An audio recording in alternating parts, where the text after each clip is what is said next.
艾斯摩尔的护城河被撼动了吗？今天会来特别剖析中国大陆的 EUV 正式的出光，另辟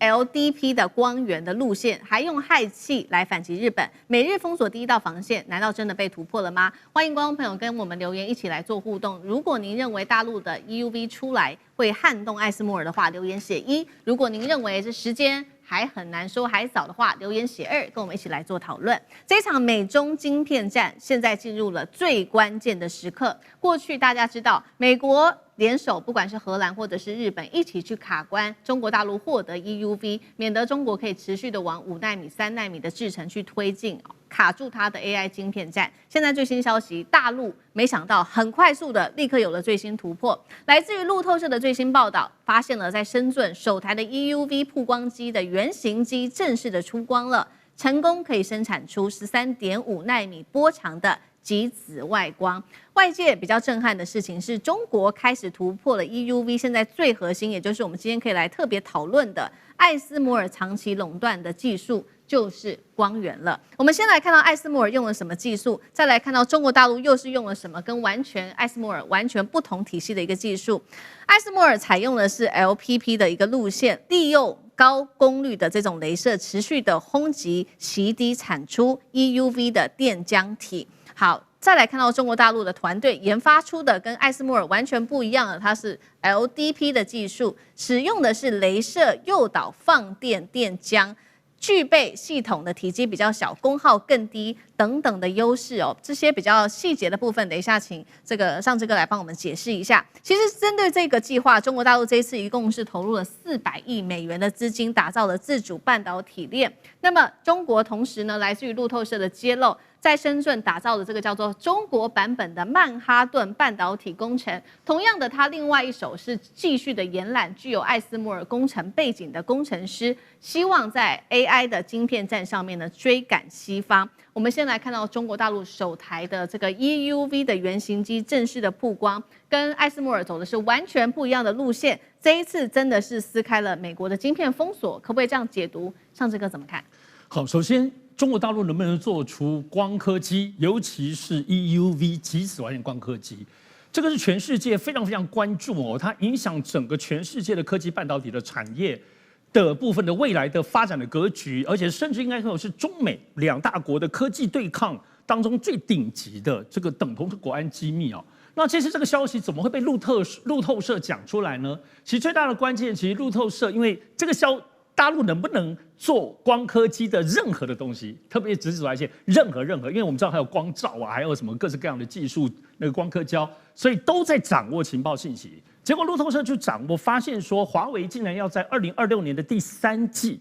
有一个光刻机就出光的这个机台，要在工厂里头开始试做，然后来调教。是因为这个消息流出来的，路透社才知道，所以中国大陆因为这么机密的东西是国安机密，按照道理不会讲的。好，于是大家就来看，这消息真的吗？我们都知道艾斯摩尔这个所谓的他用这个 LPP， 它就是雷射哈，就有个电浆，我们刚刚讲，它来通电的这个洗涤之后小小的啦，那雷射去打击，就是强力强悍的去打击之后，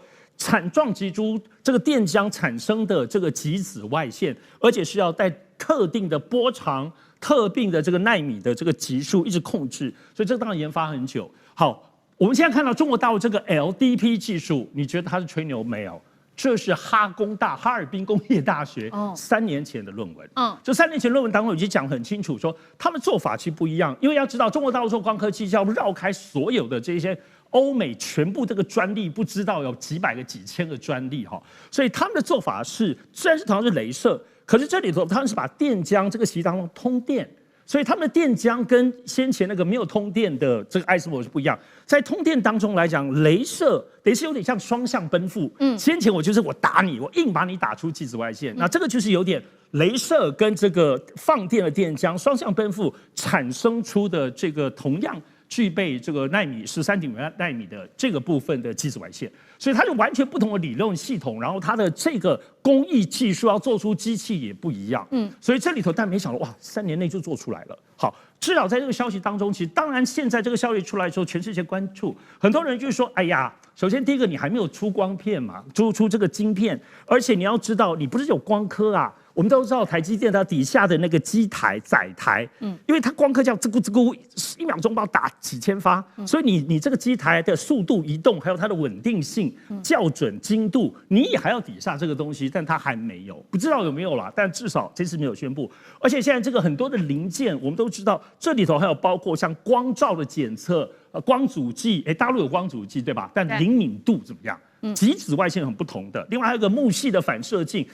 我们都知道，其实，在极紫外线光刻机里头，这个艾斯摩尔宣称他们有10万个零组件，零组件是一套一套的，可是拆成所有小的东西是70万个，也就是说，这70万个，如果我们等同的东西是中国大陆全部都要自己做，全部要造出来，真的不是很容易。所以现在有人说，可能是逆向工程，没有用艾斯摩尔的，可能是用 Nikon， 或者是我们都知道 Canon。在日本也有他们的这个光刻机，所以他们的概念不一样，因此也推论说，大陆这个 LDP 的现在如果能够做出来最新的光刻机是怎么样？首先结构更简单，第二体积更小，再来效能更大。我们知道中国大陆再难的东西，它最后都把你做得更简单，还有白菜价，所以看起来光刻机这么难，好像不是说大陆到底什么时候攻克，但至少2026年的第3季，华为要把光刻技术这个部分开始上机台进行调教，那这事情是真的。所以后面今年年底下半年到明年，甚至到未来2年之内，是不是同样中国大陆就做出光刻机？好像真的有可能啊。好，所以非常快速。今年秋天EUV 正式的上机台这比大家想象中的还要更快速。那一方面，中国大陆持续的发展它的 EUV， 大家也非常的惊讶已经立刻看到这机台。另外一方面，它还有能力去卡别人的脖子，也就是最新它已经锁定了上游的这个材料。我们今天要来看到的是氦，因为呢最近因为世界上的2场战事，包括在这个中东的战事，还有俄乌战事，所以呢，原本供给氦的2个国家，包括了卡达跟俄罗斯，他们的这个供应卖给中国大陆吃紧那中国大陆有点像是中间商他把这些氦从卡达跟俄罗斯买来之后，就出口给日本。现在呢，他决定要把这个氦气给卡住，也就是不再出口给其他国家了。那影响到的就是立刻是日本的半导体相关的产业，因为我们知道生产 EUV 的当中的材料非常不可或缺的就是氦。它这当中可以做冷却的技术，还有简陋材料的一个技术，这对于日本的冲击又有多大？干哥怎么看？好，对，大家可能对这个氢气，我们现在中国对氢气的研发不是这个很热络吗？但是对氦气大家就不太了解了。好，氦气叫做什么？氦气叫做气体晶片。为什么？因为你在 EUV 的那个过程之中，你一定要用到氦气来冷却。你如果没有用到氦气的话，我跟你讲。那个产品的良率就报销了，所以这个是在液化天然气的生产过程之中出来的副产品，但是它非常重要。那像这么重要的东西，全世界产量最高的不是中国，因为稀土是中国，但氦气不是中国。世界上产量第一的还是美国，美国是8100立方公尺，8100万立方公尺每年。那中国只有多少？300万立方公尺。可是中国的角色太重要了，为什么？你要知道，中国它现在像刚才思明讲的，它现在最主要的进口的那个氦气都是从卡达跟俄罗斯进来的。结果一打仗，好了，波湾完了，卡达的这个氦气船开不出来了，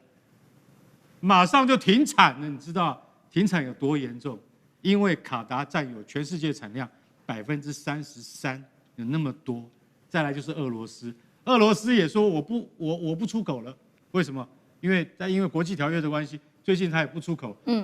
中国现在要进口的2个对象，一个是俄罗斯，一个是卡达，都进不来。中国自己本身1年的产量大约5000吨，其实占比大约不到2%而已。那你现在这最重要的问题是，直接影响到的是谁？是日本。而且是日本最大的设备制造商，叫做东京威力科创。对，东京威力科创没了氦气他啥也不用干了，他啥也不用做了。中国在今年把氦气正式列入什么？正式列入战略资源。你会想到，都是那17种稀土啊，重稀土才是战略资源啊，怎么连氦气都变成这个战略资源呢？因为它在半导体的制作过程中，它占有那么重要的地位。如果今天日本拿不到这个东西，它又要回头向我先跟各位讲氦气装上 LNG 船的过程要好几个礼拜，不是你装到桶子里面，然后货车一运过去，然后上船就好了，没有那么简单。氦气因为它非常讲究稳定性，所以说它光是从产地到装上船，它是要好几个礼拜的时间。所以氦气这种为什么它能够被叫做战略资源？所以为什么中国一宣布不再出口，你知道，当地气体股深圳 A 股气体股马上飙了好几个指数，所以大家就看到像这种东西，其实老实讲一句，对于韩国也有影响，对于日本也有影响，但对于日本的影响是最大的。所以中国在很多方面之间，老实讲一句，虽然它不是主要生产国，可是长期以来所扮演的角色非常重要。那日本现在威力科创因为没有了中国的来源，它又要再寻求其他国家，卡达、俄罗斯都不可能，回头找美国，成本是从中国进口的3倍以上，怎么办？没有人知道怎么办。大家就知道说，跟中国人做朋友、做生意其实很重要。好，我们刚刚讲的都是这个 EUV， 还有包括了氦气对于这个先进制程的生产的一个重要性。但是呢，大陆也现在考量另外一条路了，就是说，如果今天 EUV 设备一直被卡关，或者是说拿不到氦气等等，会有许多的问题，所以他现在也想到说，我们可不可以不要用 EUV， 也可以生产所谓的先进制程？于是呢，中国大陆又走了另外一条路。现在来看到的是这个中国大陆的企业叫做元极微科技，它启用了全球首条2D 半导体的试产线，这次利用的是2维材料技术，在不依赖 EUV 的状况之下，可以打造5奈米等效的晶片。他还喊出未来5年挑战1奈米。现在呢，艾斯摩尔可紧张了，他说：“好，没关系，美国不让我卖 EUV 给中国，那是不是我们可以维持包括销售 DUV 还有它的售后服务呢？”艾斯摩尔现在非常的紧张，舰长又怎么看？首先，中国所有对科技发展你慢慢看多了，你就知道它通常是双轨并进。第一轨就是正常的方法，好比说晶片，我们是照这样子去做的，经过这个那个的什么。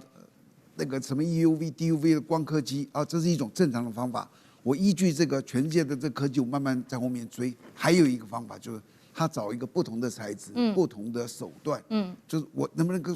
做一个创新？如果可以，就好像我们的这个当初摄影的一个胶片、一个数位，那就真的是整个的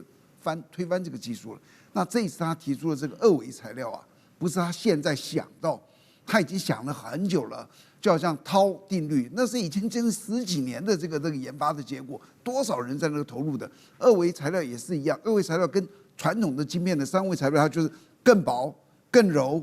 平整，而且低功。你光听到这些东西，你就知道，哇，也不容易脆。所以它的如果成功，那是一个不得了的。但是当他说出来的时候，代表他已经有所想法跟认为它可以大概大致成功的，然后至于这个叫光刻机是大家都一直很好奇，我一直最好奇为什么光刻机这么难。后来我才研究的结果才发现，因为那个镜片，全世界最好的镜片是蔡司的那个镜片呢，就是当那个东西要透过它，你不能光变形，如果缩到很小的时候还是维持一样。那个技术非常高，但是大陆也在朝这方面发展。目前除了这种像这种叫做光刻机的，那个是太尖端了，其余的消费级的，中国已经追过去了。那至于阿斯摩为什么会担心，你知道？因为中国一旦做出来，就变白菜价，就赚不到钱了。这是他最担心的，不是你追过我，我也有市场啊。但是对不起，那个价格整个就会跌下来。好，谢谢舰长。那我们休息一下，马上回来。观众朋友们，我们要开会员频道啦！因应呢美中、中东还有印太的乱局，你看到的是新闻，我们看到的是背后谁在操控这个世界。加入会员可以取得独家视角的通行证，你将优先取得更深的观点判读，包括了核心真相分析、历史脉络拆解、局势推演逻辑。同时解锁会员勋章、优先互动权、问题解析、幕后花絮，支持我们制作高品质的影片。点击下方的加入键，一起成为战友吧！我们会员频道见。